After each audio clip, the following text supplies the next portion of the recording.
Hello दोस्तों, आपका PG coaching centre में बहुत बहुत स्वागत है। मैं प्रवीण कुशवाहा सर। हर एक जैसे कि आपको मालूम है कि हर रोज़ मैं कॉम्पिटिटिव एग्ज़ाम्स के लिए महत्वपूर्ण क्वेश्चन विज्ञान का लेकर के आता रहता हूं। तो आप सभी बच्चों का ग्रुप डी का एग्ज़ाम या कोई भी रेलवे, यूपी पुलिस, जो भी कोई भी कॉम्पिटिटिव एग्ज़ाम का पेपर देते हैं तो उसके लिए बहुत उपयोगी होगा। और पेपर देने से जाने से पहले यदि मेरा वीडियो देख कर जाते हैं तो ये आपके लिए और भी लाभकारी सिद्ध होगा, क्योंकि मैं इसमें इस उन्हीं क्वेश्चनों को रखा हूँ जो पेपर के दृष्टिकोण से अत्यंत महत्वपूर्ण है। तो आइए देर न करते हुए हम स्टार्ट करते हैं क्वेश्चन नंबर 41 से, क्योंकि हमने पिछले सारे क्वेश्चंस इसके पहले दे चुके हैं। पार्ट 1 पार्ट 2 में आप देखेंगे तो आपको मिल जाएगा। आइए, एक अंतरिक्ष यात्री अपने सहपाठी को चंद्रमा की सतह पर सुन नहीं सकता। क्यों नहीं सुन सकता? क्योंकि ध्वनि की प्रसारित करने की माध्यम नहीं होती है। Option number D correct, C correct हो जाएगा। ऑप्शन नंबर सी करेक्ट हो जाएगा। क्वेश्चन नंबर 42 कह रहा है कौन सी प्रक्रिया प्रकाश और ध्वनि दोनों में घटित नहीं होती है? तो ध्रुवण में घटित नहीं होती है। ऑप्शन नंबर सी हो जाएगा। ये पेपर में ये सब आ रहे हैं, ग्रुप डी एग्जाम में या जो भी एग्जाम में। अभी नहीं पढ़ेंगे तो वहाँ जाके पछताना पड़ेगा। और भैया हम तो सब बताए हैं ना।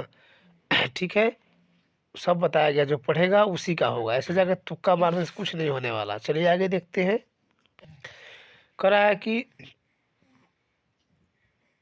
चिलचिलाते समय व्यक्ति हमेशा हथेली को मुंह के समीप क्यों रखते हैं? क्योंकि उस स्थिति में ध्वनि ऊर्जा सिर्फ एक दिशा में इंगित होती है। ऑप्शन नंबर एक करेक्ट हो जाएगा। क्वेश्चन नंबर 44, डेसिबल इकाई का प्रयोग किया जाता है। देखिए एसएससी 2005 में पूछा गया है, देख रहे हैं ना, देखिए खुद देखिए यहाँ। तो ये हो जाएगा ध्वनि की तीव्रता के लिए, यानी कि ऑप्शन नंबर सी करेक्ट हो जाएगा। अब है क्वेश्चन नंबर 45, निम्नलिखित में से प्रतिध्वनि का कारण क्या है? देखिए यूपीएससी ये पूछा है 2024 में, दिख रहा है ना, पूछा है कि नहीं पूछा है। तो इसका हो जाएगा ध्वनि के परावर्तन, यानी कि ऑप्शन नंबर सी करेक्ट हो जाएगा। 46, स्पष्ट प्रतिध्वनि सुनने के लिए परावर्तक तल व ध्वनि के स्रोत के बीच न्यूनतम दूरी होनी चाहिए। क्या होनी चाहिए? 17 मीटर होनी चाहिए न्यूनतम दूरी। ऑप्शन नंबर बी करेक्ट हो जाएगा, जो RAS RTS 2008 में पूछा गया था। तो यह हर एग्जाम्स के लिए, रेलवे के या किसी भी पेपर को आप देते हैं, चाहे ग्रुप डी हो, यूपी पुलिस हो, SI हो, यूपीएससी हो, PCS हो, है ना, लेखपाल हो, कोई भी हो एग्ज़ाम्स, ये जो साइंस के कॉमन क्वेश्चन है हर एग्ज़ाम्स में आते हैं। तो अभी आपका जो भी एग्ज़ाम चल रहा है उसमें आप एक बार पढ़ के ज़रूर जाएं, ताकि आपको सहायता मिल सके। ठीक है, चलिए आगे बढ़ते हैं।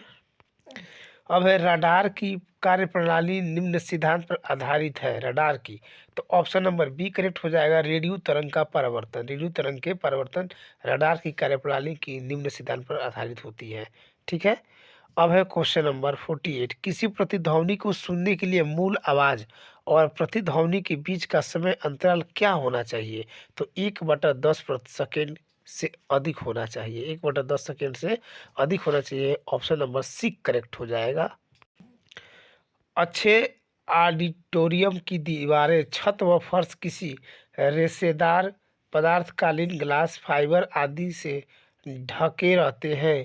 इसका उद्देश्य होता है ध्वनि का अवशोषण करने की प्रतिध्वनि को रोकना, यानी कि ऑप्शन नंबर डी करेक्ट हो जाएगा।